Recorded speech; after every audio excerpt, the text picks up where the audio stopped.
Saudara-saudari dari keluarga Insansian, kita meneruskan renungan. Sudah dikatakan bahwa jaringan kaum muda Insansian berasal dari yang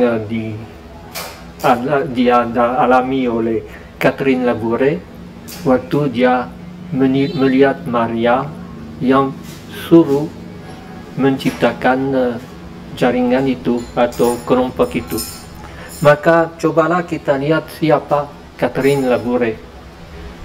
Dia seorang gadis yang lahir di Fin-les-Moutiers dalam daerah Bourgogne di Prancis pada tanggal 2 Mei 1806, dan dia adalah anak yang ke-8 dari 3 anak. Bapaknya Pierre Labouré, seorang petani, mamanya Madeleine Gontard, dan sayangnya Madeleine Gontard itu akan meninggal waktu Catherine masih berumur 9 tahun.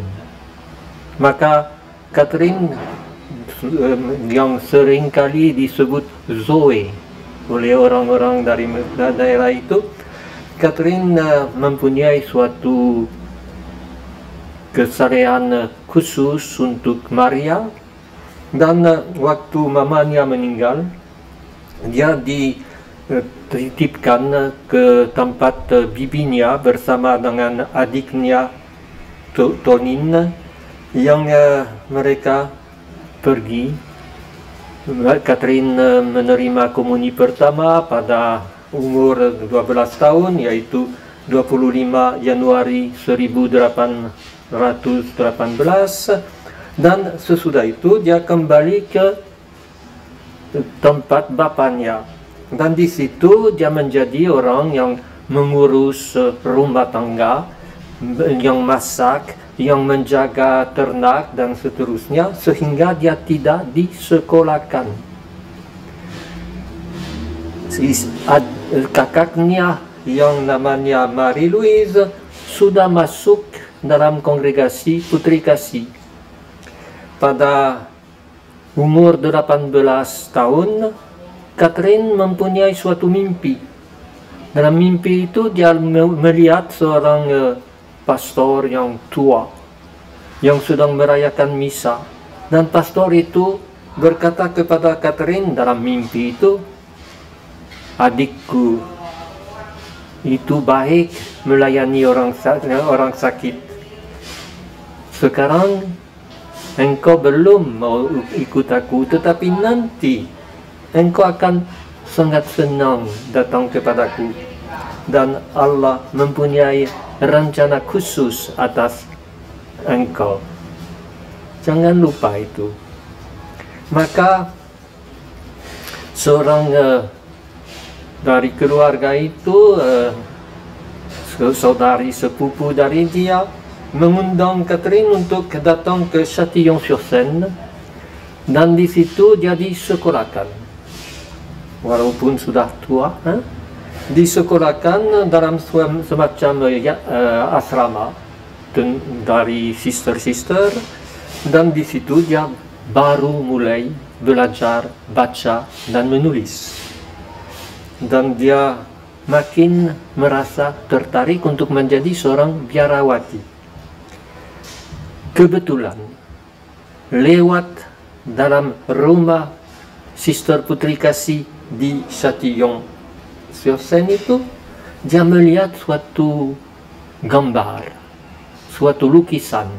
Ini lukisan Vincentius Paolo, dan dia terkejut. Ini pas-pas orang yang dia lihat dalam mimpi dulu. Maka tentunya dia langsung mau masuk kongregasi Putri Kasih karena ingat pesan dari mimpi tadi. Bapaknya mau melarang, bapaknya lebih suka dia nikah, dan bapaknya meletakkannya di suatu warung yang untuk buru-buru di daerah Paris, dan di situ dari pengalaman melihat buru-buru itu yang pada zaman itu sangat miskin, dia mengerti bahwa pelayanan orang miskin itu utama dan makin berminat untuk masuk kongregasi Putri Kasih. Akhirnya sesudah 3 bulan diuji, dia diterima untuk masuk novisiat pada tanggal 21 April 1830, dan di situ di Redubac, yaitu rumah pusat dari Putri Kasih di Paris. Tanggal 30 Januari 1831 dia sudah mengambil pakaian sebagai sister dan mengucapkan kaulnya.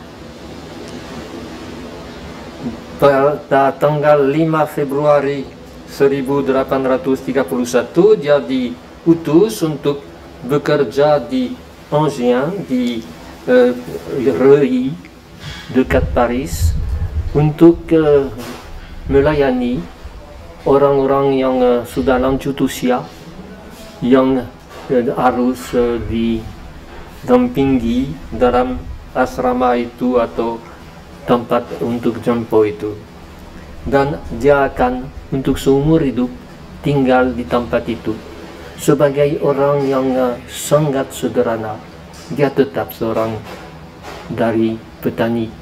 Dia disuruh menjaga dan mengurus pertanian atau ladang dari rumah itu, mengurus dapur dan semua kerja yang sederhana. Dan sister-sister lain berkata, ya Catherine, ya orang biasa-biasa saja. Dia pun kadang-kadang terlalu polos, terlalu dekat untuk kerja yang dia mau kerjakan. Memang dia seorang saleh dan seringkali dapat penglihatan, dan inilah sebabnya Catherine dikenal. Maka cobalah kita datang ke penglihatan itu. Pertama, dan ini tidak pernah disebut, dia 3 kali melihat dalam penglihatan hati Vincentius de Paul. Ini pada 25 April 1830. Pada tanggal 6 Juni tahun yang sama, dia melihat Yesus dalam Ekaristi, Yesus sebagai Raja. Dan akhirnya, waktu itu dia masih dalam novisiat, pada tanggal 18 Juli 1830, penglihatan di mana Maria menampakkan diri kepadanya. Semua orang kenal kisah, dia sedang tidur dan ada anak kecil yang datang membangunnya dengan berkata, Maria, tunggu engkau di kapel. Catherine kira dia sedang mimpi, dia pakai pakaian ikut, dan di situ Maria datang, duduk, dan sepanjang 1 jam lebih Catherine dengan tangannya di atas bangku Maria bisa dengar dia. Itu sesuatu yang sangat indah.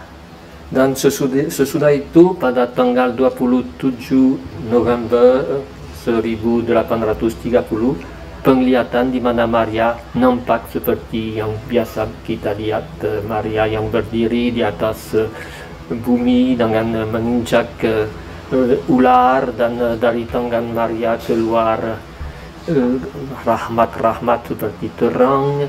Dan sesudah itu terbalik, lihat huruf M besar dengan salib, dengan hati kudus Yesus, hati kudus Maria, dan 12 bintang, dan tulisannya, ya Maria yang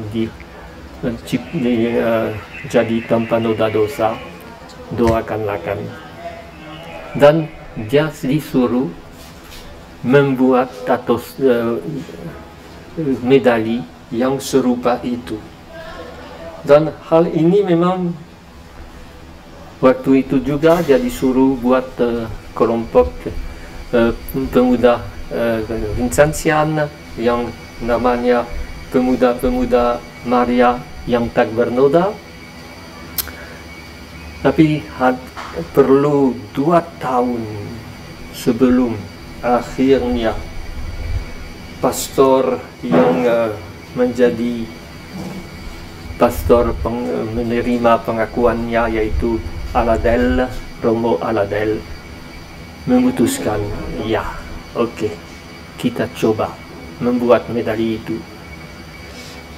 Dia dapat izin dari Uskup Agung dari Paris, dan pada tahun 1832 medali mulai disebarkan.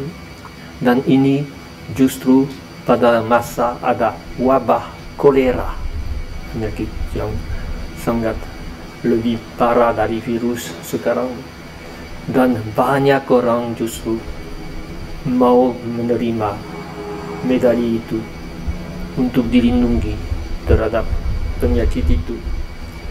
Ada juga pada tahun 1842 seorang intelektual, seorang yang sangat terkenal, seorang Yahudi yang karena medali wasiat bertobat menjadi Katolik, yaitu Alphonse Ratisbonne. Akhirnya yang pada waktu itu dogma untuk mengimani bahwa Maria dikandung tanpa noda dosa belum keluar. Dogma itu terjadi pada tahun 8 Desember 1854 oleh Sri Paus Pius ke-9. Ada juga Catherine mendapat penglihatan tentang suatu salib yang disebut salib kemenangan, dan dia berjuang terus untuk salib itu diakui dan dibuat semacam patung yang tinggi sekali, yang hebat. Di situ Romo Aladel tidak mau. Yang lebih parah juga, Catherine mengharapkan bahwa kapel di Redubac, di mana ada penglihatan itu, dibuka umum untuk semua orang yang mau berziarah di tempat di mana medali wasiat sudah jadi. Tapi itu ditolak. Sister Putri Kasih berkata, kalau buka kapel itu untuk umum, nanti ya bagaimana novisiat tidak bisa dilakukan dengan baik. Harus tunggu sampai 1888 barulah kapel itu dibuka umum, dan menjadi sekarang salah satu tempat di mana banyak turis dan peziarah datang, tempat yang hampir lebih dikunjungi dari Menara Eiffel. Setiap hari bisa dikatakan bahwa ada 5.000 atau 6.000 orang setiap hari yang datang ke kapel itu dari seluruh dunia. Tetapi justru Catherine Labouré tidak menyaksikan itu. Maka ini yang bisa dikatakan semacam martir dari Catherine Labouré. Tentunya dia tidak pernah sebut bahwa dialah yang melihat Maria. Hanya perlu Romo Aladel dan superiornya yang tahu, yang lain tidak tahu. Dan dia lihat bahwa justru medali itu makin disebarkan, dan ada seorang pastor paroki Romo de Ginette dari Notre-Dame des Victoires, Our Lady of Victory di Paris, suatu gereja di Paris, yang wah sangat tertarik untuk itu. Maka tempat ziarah untuk medali wasiat bukan di Rudibak, tetapi di paroki itu, di mana justru Romo itu menciptakan suatu konfreri, arsi-konfreri dari medali wasiat, yang Catherine merasa begitu sedih, bukan tempatnya sebenarnya. Sesudah itu dia melihat Maria yang mengeluh bahwa tidak cukup dihargai. Akhirnya Maria menampakkan diri di Lazaret tahun 1846, dan setiap kali Catherine pikir, ya seharusnya menjadi dibat. Sesudah itu Maria menampakkan diri di Lourdes. Di Indonesia selalu disebut Lourdes, itu namanya Lourdes, 1848. Dan setiap kali kepada orang kecil, sekali lagi Catherine merasa ya baik, tetapi sebenarnya diri dibak. Lalu di Poma pada 17 Januari 1871, akhirnya Catherine yang sudah tua, yang hampir mau meninggal, membiarkan diri dibuat fotonya dan membuka rahasianya untuk sedikit orang saja. Dan pada waktu itu juga Maria menampakkan diri lagi di Pelvoisin kepada seorang gadis, Estelle Faguet, dan Catherine meninggal dengan tenang, dengan penuh rasa syukur karena akan temu dengan Yesus dan Maria. Dia meninggal pada pada tahun 1876 di suatu tempat di mana dia dibawa karena sudah tua, dan di situ dia bisa menikmati, bukan hanya melihat tetapi tetap bersama dengan Maria. Kita lihat hal ini sebenarnya sangat Vincentian, bukan menonjolkan diri, bukan memamerkan diri. Catherine tetap seorang sederhana seperti anak petani. Catherine tetap dianggap oleh sister lain sebagai orang biasa-biasa, luar biasa sebenarnya.